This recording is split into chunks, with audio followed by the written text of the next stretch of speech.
General Woodworth, thank you very much for joining me. Enjoyed the conversation upstairs a moment ago. One of the things that we talked about there was Barracks 2030. Why is that important for you, and why is that important for the Marine and his or her family that will experience that as part of their service? Well, Francis, thank you so much for having me today. I really appreciate the opportunity to talk about the Marine Corps and what's going on with our facilities and installations. Barracks 2030 is the Commandant's #1 priority. He stated it over the course of about the last year. And we have to do a better job of making sure that our facilities where our young men and women live are taken care of. Commandant mentioned in his talk yesterday at lunchtime that during Iraq, Afghanistan, we were making the right decisions by prioritizing warrior safety and things like the MRAP and other capabilities. And now we need to move back a little bit more toward making sure we're prioritizing our installations and facilities. Barracks 2030 is the perfect place to start.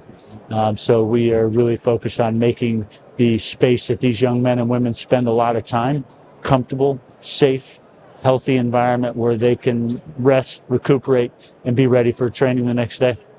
I note in the conversation upstairs and what CMC said here and other places that you're not just focused on the Marine, you're focused on the family that supports that Marine. Absolutely.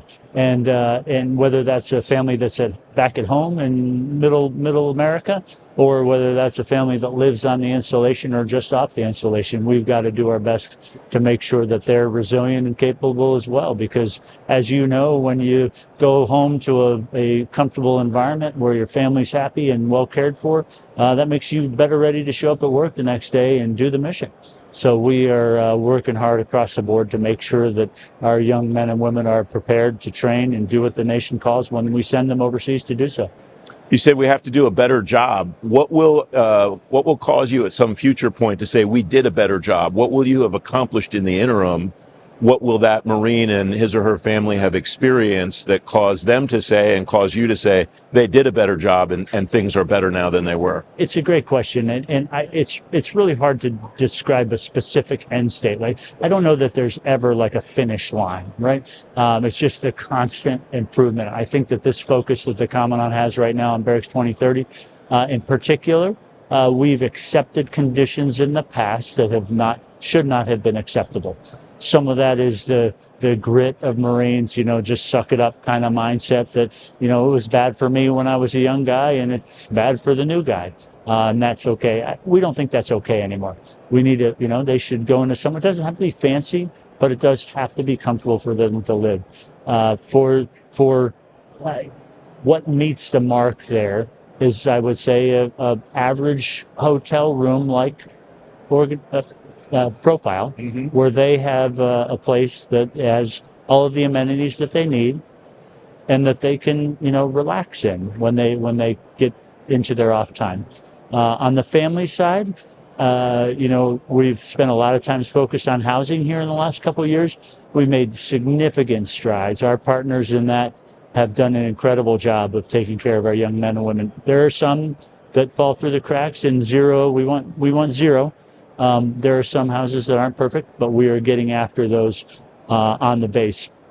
For the families, and 75% of our families live off base, making sure they have enough money to be able to rent a house or find a place that they can buy and live within their means is really critically important to us.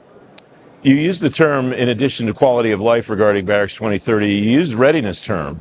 And what's the connection to where a Marine lives to him or her being ready to serve in whatever the mission is that that Marine's been assigned? Yeah, I said it upstairs. Warrior and family readiness starts at the installations. And we have to think of it that way. It's not just a quality of life program. This is how the young men and women are better. When they show up at work at 5 a.m. with their rucksack on, ready to go to the field and do a training mission for the next week or 2 weeks, and they know their family, their kids are going to get safely to school, their spouse is going to be able to do whatever that is that they need to do if there's health issues or needs.